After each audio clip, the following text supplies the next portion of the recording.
નમસ્કાર, પ્રણામ, સ્વાગત છે તમારું અમારી યુટ્યુબ ચેનલમાં. ઘણી વખત માતા પિતા પોતાના સંતાનોના પ્રેમમાં એટલા બધા આંધળા થઈને સંતાનો ઉપર જરૂરિયાત કરતાં વધારે વિશ્વાસ કરીને બધું જ સંતાનોના હાથમાં સોંપી દે છે. પરંતુ થોડા સમય બાદ જ્યારે અમુક નાલાયક સંતાનો માતા પિતાના આ નિસ્વાર્થ પ્રેમનો ફાયદો ઉઠાવીને માતા પિતા સાથે દગો કરે છે, ત્યારે માતા પિતા ઉપર આપ તૂટી પડ્યું હોય એવું દુઃખ થાય છે. અને આવા સમયે અમુક માતા પિતાઓ આત્મહત્યા જેવું ગંભીર પગલું ભરવા મજબૂર થાય છે. અને અમુક માતા પિતા સંતાનોને સબક શીખવવામાં સફળ થાય છે. પરંતુ આવો સમય આવતા પહેલાં જ માતા પિતાએ સાવધાન થઈ જવું જોઈએ. તો આવો ખરાબ દિવસો જોવાનો વારો ન આવે.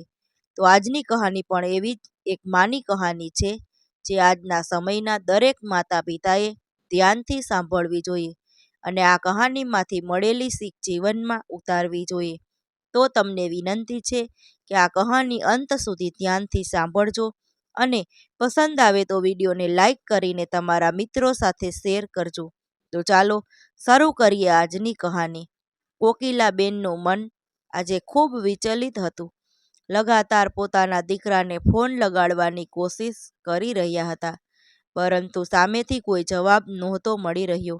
આખરે પરેશાન થઈને ફોન મૂકીને ઉદાસ થઈને પોતાની દીકરીને કહેવા લાગ્યા કે કાજલ, આજે તારો ભાઈ એટલો બધો વ્યસ્ત કેમ થઈ ગયો હશે કે મારો ફોન પણ નથી ઉઠાવી રહ્યો. ત્યારે જ માને હિંમત આપીને કાજલ કહેવા લાગી કે અરે માં, તમે પણ હદ કરો છો. જ્યારે ભાઈએ એકવાર ફોન નથી ઉઠાવ્યો તો વારે વારે ફોન કરવાથી શું ફાયદો થશે?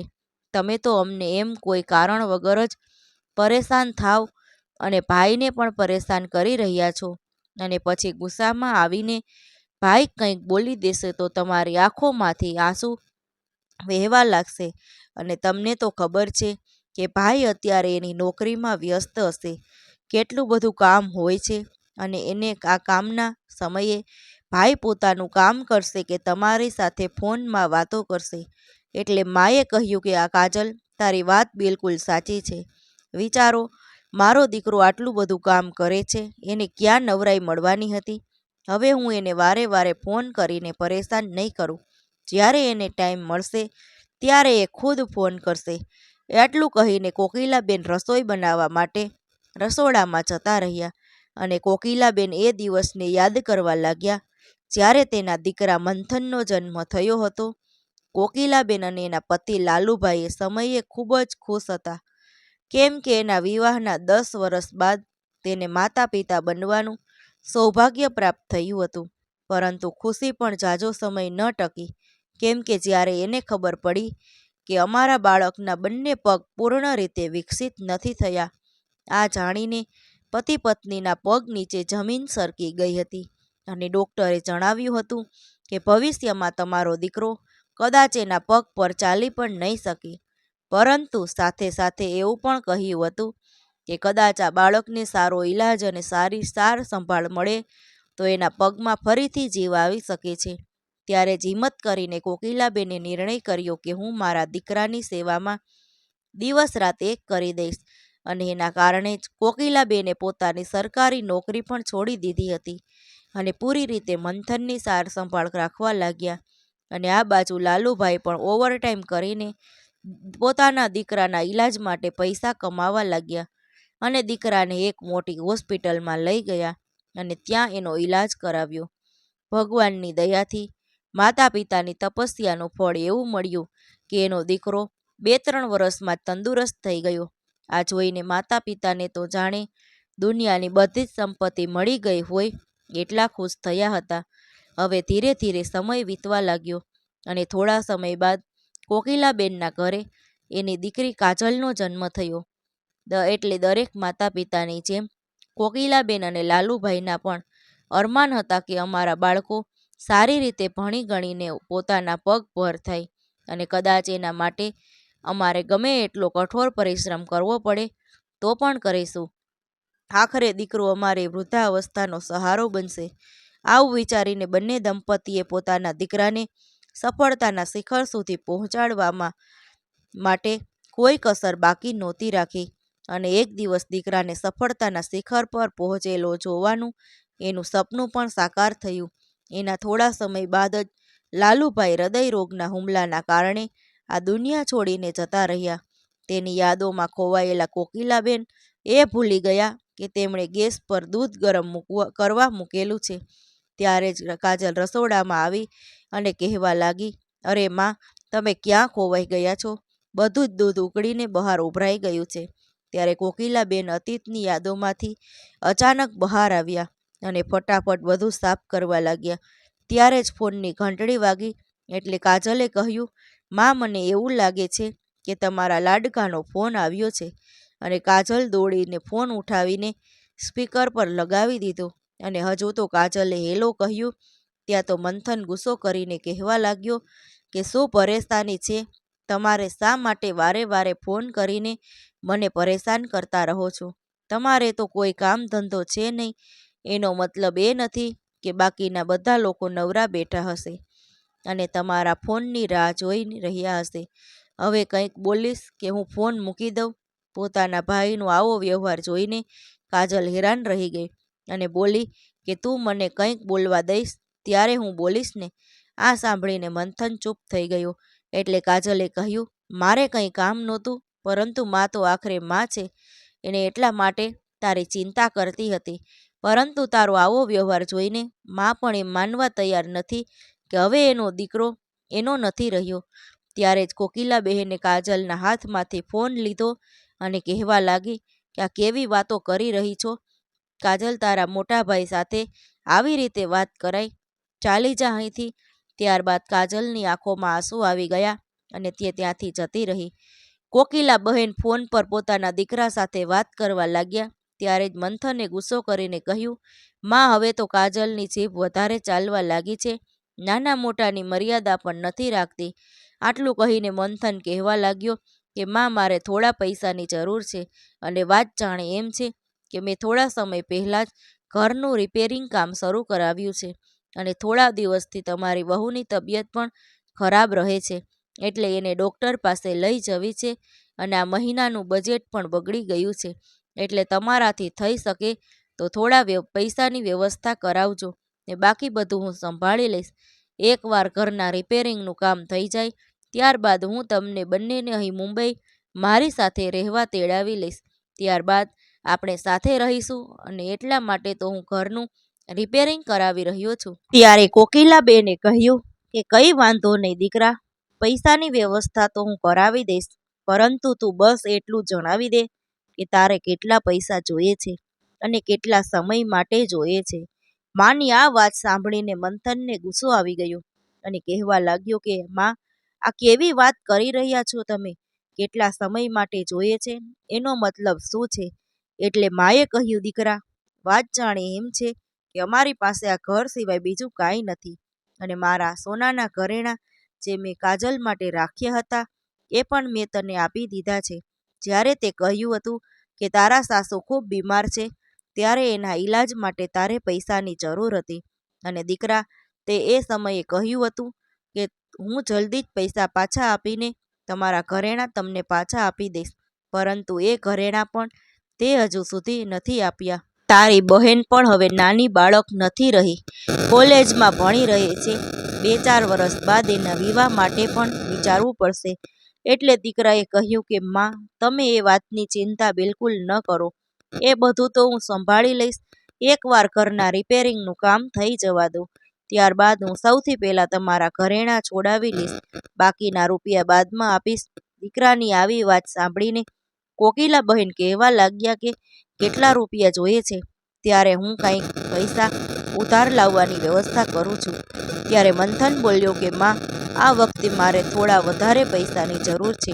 8-10 હજાર રૂપિયાથી કાંઈ નહીં થાય, એટલે આ વખતે મારે 5 લાખ રૂપિયાની જરૂર છે. દીકરાની આવી વાત સાંભળીને માં હેરાન રહી ગઈ અને વિચારવા લાગી કે આવડી મોટી રકમની વ્યવસ્થા હું કેવી રીતે કરી શકીશ. ત્યારે જ મંથન બોલ્યો, તેમાં તમે એમ કરો, તમે આપણા ઘરને ગીરવે મૂકી દો અને ઘર ગીરવે મૂકીને તમને ઘણા બધા પૈસા મળી જશે. પરંતુ ઘર ગીરવે મૂકવાની વાત સાંભળીને કોકિલા બહેને ચોખ્ખી ના પાડી દીધી. કહેવા લાગ્યા, બેટા, અમારી પાસે આ ઘર સિવાય બીજું કાંઈ નથી, અને આ ઘરને ગીરવે મૂકી દઈશું તો અમે લોકો ક્યાં જઈશું? ત્યારે મંથને કહ્યું કે અરે માં, તમે પણ હદ કરો છો. તમને તમારા દીકરા પર એટલો પણ વિશ્વાસ નથી. તમે બિલકુલ ચિંતા ન કરો, હું છું ને.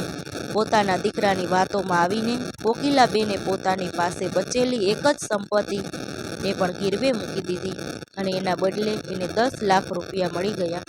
જોકે કાજલ માને વારે વારે સમજાવતી હતી કે આપણું ઘર ગીરવે ન મૂકો, કેમ કે કાલે કદાચ ભાઈ આ પૈસા પાછા નહીં આપે તો આપણે ક્યાં જઈશું?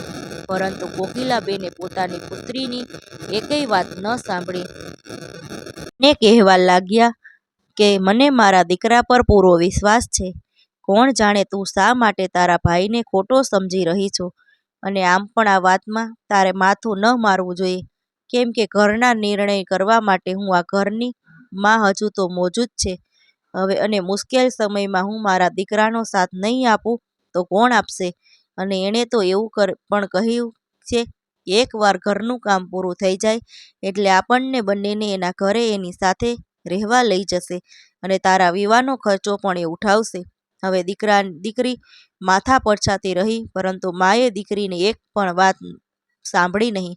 કાજલના ખૂબ કહેવાથી કોકિલાબહેન આ રકમમાંથી 5 લાખ રૂપિયા બચાવીને પોતાની પાસે રાખ્યા, અને કાજલે કહ્યું કે તમને ભાઈએ 5 લાખ રૂપિયા આપવાનું કહ્યું હતું તો એટલા જ આપો, બાકીના પૈસા તમારા ખાતામાં જમા કરાવી દો. અને એક વાતનું ખાસ ધ્યાન રાખજો કે ભાઈને એ નહીં જણાવતા કે તમને કેટલા પૈસા મળ્યા છે, નહીંતર એ કોઈને કોઈ બહાનું કાઢીને બાકીના પૈસા પણ તમારી પાસેથી લઈ લેશે. આ બાજુ કોકિલાબેનના ઘૂંટણમાં ઘણા સમયથી દુખાવો હતો, એટલે તેમણે એના દીકરાને ફોન કરીને કહ્યું કે બેટા, જ્યારે તું પૈસા લેવા આવવાનો છો ત્યારે થોડો સમય લઈને આવજે, કેમ કે મારા ઘૂંટણમાં ખૂબ જ દુખાવો થાય છે અને રોજે રોજનું દર્દ હવે સહન નથી થતું. હું અહીં આવું ત્યારે કોઈ સારા ડૉક્ટર પાસે મારો ઈલાજ કરાવી દેજે. આટલું સાંભળતા જ મંથન બીજા દિવસે જ પોતાની પત્ની સાથે મા પાસે આવી ગયો. હવે બંને પતિ પત્ની માને પગે લાગીને આશીર્વાદ લેવા લાગ્યા. ત્યારે વહુએ કહ્યું કે માં, તમે પણ ક્યારેક ક્યારેક મુંબઈ આવતા રહો, એ પણ તમારું ઘર જ છે. ત્યારે કોકિલાબેને કહ્યું કે વહુ, તું ચિંતા ન કર, તમારા ઘરનું રિપેરિંગ કામ પૂરું થઈ જશે તો અમે ત્યાં તમારી સાથે જ રહેવા આવતા રહીશું. આટલી વાત સાંભળતા જ વહુના ચહેરા પરથી મુસ્કુરાટ ગાયબ થઈ ગઈ.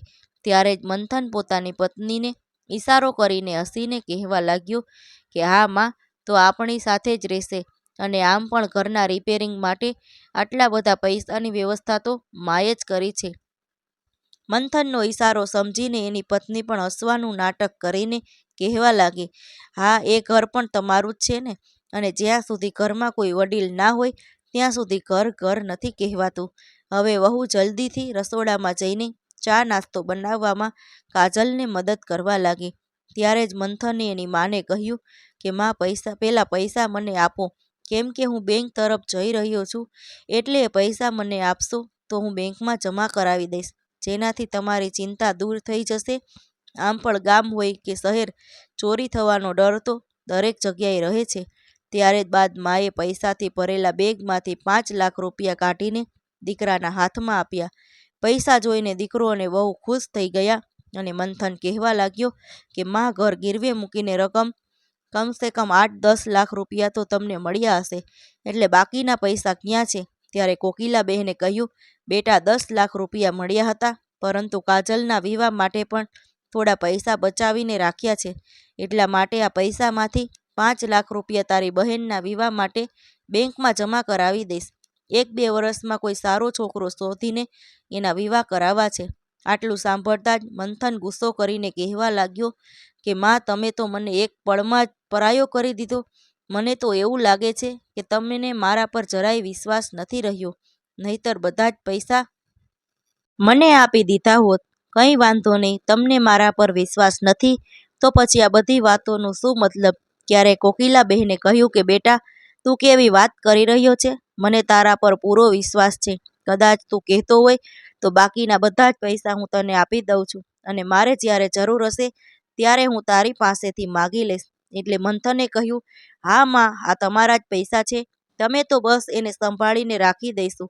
આવું કહીને મંથને 10 લાખ રૂપિયા પોતાની મા પાસેથી લઈ લીધા અને બેંકમાં જમા કરાવવા માટે નીકળી ગયો. વહુ પણ એની સાથે ગઈ હતી. દીકરાના ગયા બાદ કાજલે કહ્યું કે માં, મેં તને પહેલાં જ કહ્યું હતું કે કંઈ પણ થઈ જાય પણ પૈસા ભાઈને નહીં આપતા, પરંતુ તમે મારી વાત ન માની. એટલે માએ કહ્યું કે મેં આ બધા જ પૈસા એને આપ્યા છે તો શું થઈ ગયું, આખરે એ પણ તારો ભાઈ છે ને, અને આમ પણ પૈસા આપણી પાસે રહે કે એની પાસે, ફરક શું પડે. આટલું કહીને મા પોતાની રૂમમાં જતી રહી. બીજા દિવસે સવારે મા ઉઠી એટલે દીકરો અને વહુ બેગ લઈને એની પાસે આવ્યા અને કહેવા લાગ્યા કે માં, હવે અમે જઈ રહ્યા છીએ. આ જોઈને કાજલ અને કોકિલાબહેન હેરાન રહી ગયા.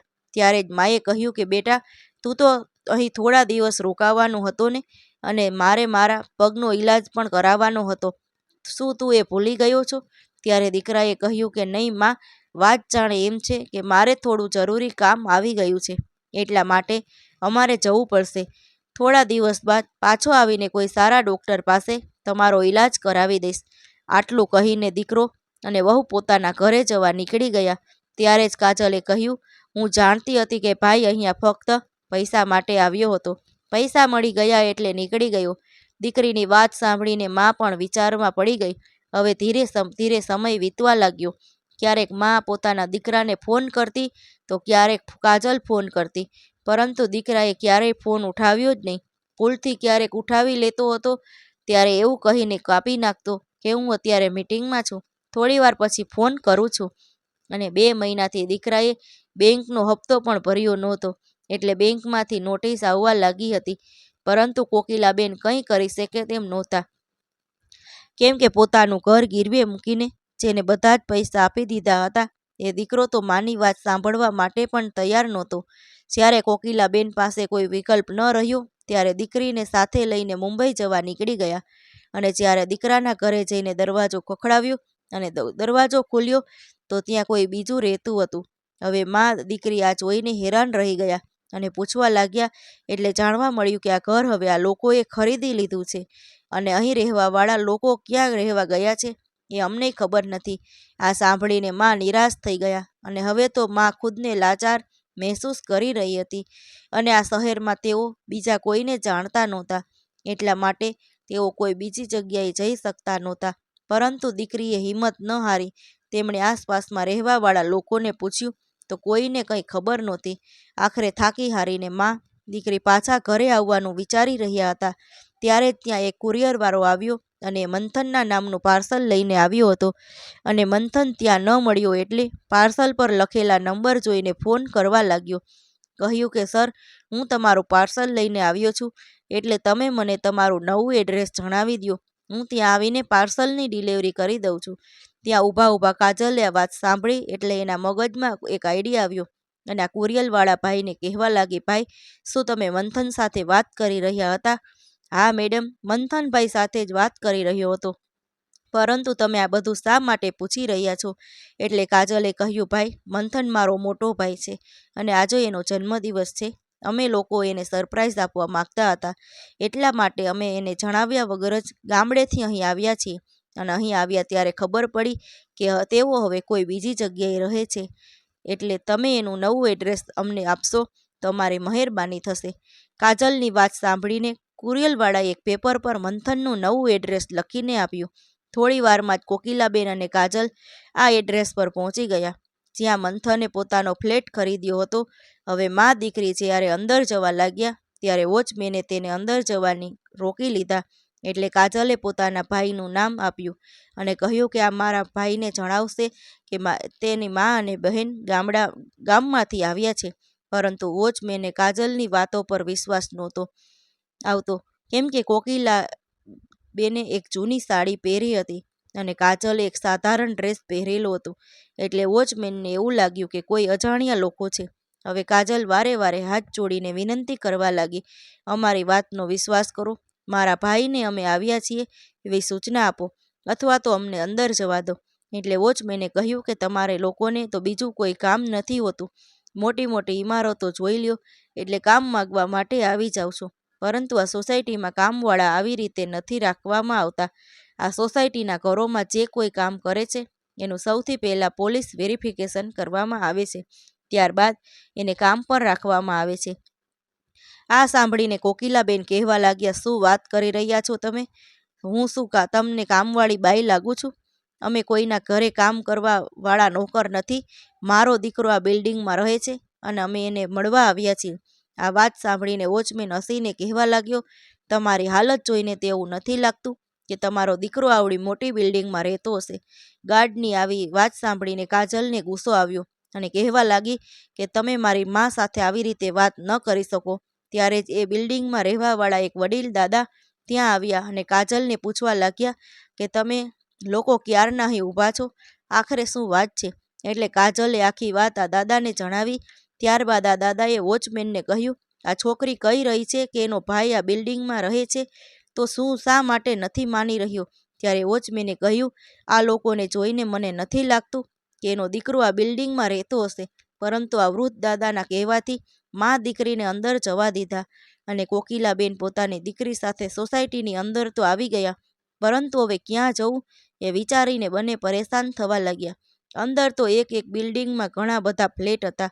ત્યારે જ અચાનક કાજલની નજર સામે જઈ રહેલા એના ભાઈ મંથન પર પડી. મંથનની સાથે એના અમુક દોસ્તો હતા અને મંથન પોતાના ઘરે જઈ રહ્યો હતો એટલે તેની પાછળ પાછળ મા દીકરી ચાલવા લાગ્યા. હવે દીકરો ઘરે પહોંચીને ડોરબેલ વગાડી રહ્યો હતો. મંથનને જોઈને કાજલ પોતાની માને લઈને દોડતી દોડતી તેની પાસે ગઈ. એ જ સમયે વહુએ દરવાજો ખોલ્યો અને કોકિલાબેન પોતાના દીકરાને ભેટી પડ્યા અને રડતા રડતા કહેવા લાગ્યા કે બેટા તું ક્યાં હતો? ક્યારના અમે લોકો તને શોધી રહ્યા હતા. શું તને ખબર છે કે પેલા વોચમેને અમને 2 કલાકથી બહાર રોકી રાખ્યા હતા અને એ તો મને કામવાળી બાઈ કહી રહ્યો હતો. તે નવું ઘર લીધું છે, અમને જણાવ્યું પણ નહીં. ત્યારબાદ પોતાની સાડીના પલ્લુથી આંસુ લૂછીને કહેવા લાગી કે ચાલ એ બધું જવા દે અને એ જણાવ કે તું કેમ છે? કોકિલાબેન અને કાજલ સવારના જ્યાં ત્યાં ભટકી રહ્યા હતા, જેના લીધે એની હાલત ખરાબ થઈ ગઈ હતી અને એના કપડાં પણ ગંદા થયા હતા.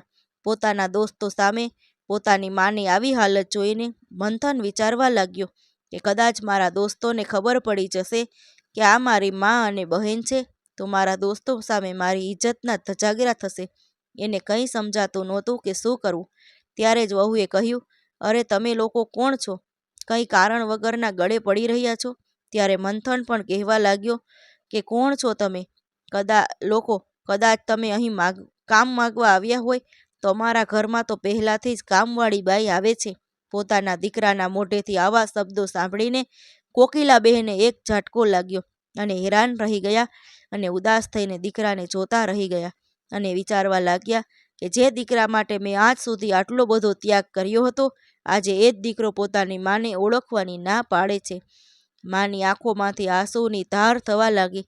ત્યારે કાજલ આગળ આવીને પોતાના માના આંસુ લૂછવા લાગી અને કહેવા લાગી કે ભાઈ, શું ખરેખર તમે માને નથી ઓળખતા? આ એ જ અભાગણી મા છે જેણે તારી જેવા કપૂત દીકરાને જન્મ આપ્યો છે, પોતાની આખી જિંદગી તમારા પર કુરબાન કરી છે. આ એ જ મા છે જેના પ્રેમ અને વિશ્વાસ સાથે દગો કરીને તું આજે આવડી મોટી આલીશાન સોસાયટીમાં રહી રહ્યો છો. કાજલના મોઢેથી આવી વાત સાંભળીને મંથનના દોસ્તો હેરાનીથી મંથન સામે જોઈ રહ્યા હતા. ત્યારે જ મંથને કહ્યું, 2 પૈસાની ઓકાત નથી અને મને જ્ઞાન આપી રહી છો? કોણ જાણે ક્યાંથી દોડી આવો છો? પોતાના દીકરાના મોઢેથી આવી અપમાનજનક વાત સાંભળીને કોકિલાબહેનની ધીરજનો બાંધ તૂટી ગયો. તેઓ એક ડગલું આગળ ગયા અને પોતાના દીકરાના મોઢા પર એક જોરદાર થપ્પડ મારી દીધી અને ગુસ્સો કરીને કહેવા લાગી કે શરમ નથી આવતી તને તારી બહેન સાથે આવી રીતે વાત કરતા? ત્યારે જ વહુ બોલી કે તમારી હિંમત કેવી રીતે થઈ મારા પતિ પર હાથ ઉપાડવાની? આટલું સાંભળતા જ કોકિલાબહેને વહુને પણ એક થપ્પડ મારી દીધી અને કહેવા લાગ્યા કે કદાચ આ થપ્પડ મેં ત્યારે જ મારી દીધી હોત જ્યારે તે મારી પાસેથી બધા જ ઘરેણાં લઈને વેચી નાખ્યા હતા. અરે હું જ મારા દીકરાના પ્રેમમાં આટલી બધી આંધળી થઈ ગઈ હતી કે મારે દીકરીની વાત પર ક્યારેય ધ્યાન જ ના આપ્યું. મારી દીકરી હંમેશા મને ચેતવણી આપતી હતી કે થોડા પૈસા આપણા માટે પણ બચાવીને રાખો, પરંતુ મેં તારા જેવા નાલાયક દીકરા પર વિશ્વાસ કરીને મારું બધું જ તને આપી દીધું. કદાચ મેં મારી મમતાને વશ થઈને બધું જ તને ન આપ્યું હોત તો આજે મારી અને મારી દીકરીની આ હાલત ન થઈ હોત. ત્યારે મંથન ગુસ્સે થઈને કહેવા લાગ્યો કે મને પૈસા આપીને તમે મારા પર કોઈ અહેસાસ નથી કર્યો, અને આજ સુધી તમે જે કાંઈ કર્યું છે તમારી ફરજ હતી. તમે કોઈ અનોખી માં નથી. બધા જ મા બાપ પોતાના બાળકોને ભણાવી ગણાવીને લાયક બનવા માટે ત્યાગ કરે છે. એટલે કોકિલાબહેને કહ્યું, ઠીક છે દીકરા, તે મારો પ્રેમ જોયો છે, પરંતુ ગુસ્સો નથી જોયો. કદાચ હું તને મારું દૂધ પીવડાવીને તારા પગ પર ઊભો કરી શકું છું, તો હું તારા જેવા નાલાયક દીકરાને જમીન પર પછાડીને સબક શીખડાવી શકું છું. એ જ સમયે કોકિલાબેને પોલીસ સ્ટેશનમાં ફોન લગાડ્યો. થોડી વારમાં જ પેલા વૃદ્ધ દાદા, જેમણે કોકિલાબહેન અને કાજલની મદદ કરી હતી, એ પણ ત્યાં પહોંચી ગયા. એની સાથે સોસાયટીના અન્ય લોકો પણ આવી ગયા હતા. ત્યારે વૃદ્ધ દાદા કહેવા લાગ્યા કે આવા નાલાયક સંતાનો થાય એના કરતાં તો સંતાન ન હોય એ સારું કહેવાય. કમસે કમ માતા પિતાને આવા દિવસો તો ન જોવા પડે. સોસાયટીના બધા જ લોકો મંથન અને એની પત્ની પર આંગળી ઉઠાવી રહ્યા હતા. થોડી વારમાં જ પોલીસ પણ આવી ગઈ અને કોકિલાબહેનની ફરિયાદ પર મંથનને ગિરફતાર કરી લીધો. અને અંતમાં મંથનને પોતાનો નવો ફ્લેટ પોતાની માના નામે કરવો પડ્યો, કેમ કે પોતાની માને પાછા આપવા માટે તેની પાસે પૈસા નહોતા. ત્યારબાદ કાજલ અને કોકિલાબેન પોતાના ગામમાં આવ્યા અને હવે પોતાના ગામમાં રહેલા મકાનમાં રહે છે અને નવા ફ્લેટને ભાડા પર આપીને જે પૈસા આવે એનાથી પોતાના ગીરવે મૂકેલા મકાનના હપ્તા કરે છે અને શાંતિથી પોતાનું જીવન જીવી રહ્યા છે. તો મિત્રો, આજની કહાની તમને કેવી લાગી કોમેન્ટમાં જરૂર જણાવજો, અને પસંદ આવી હોય તો વિડીયોને લાઇક, શેર અને નવા હોય તો ચેનલને સબસ્ક્રાઈબ જરૂરથી કરજો.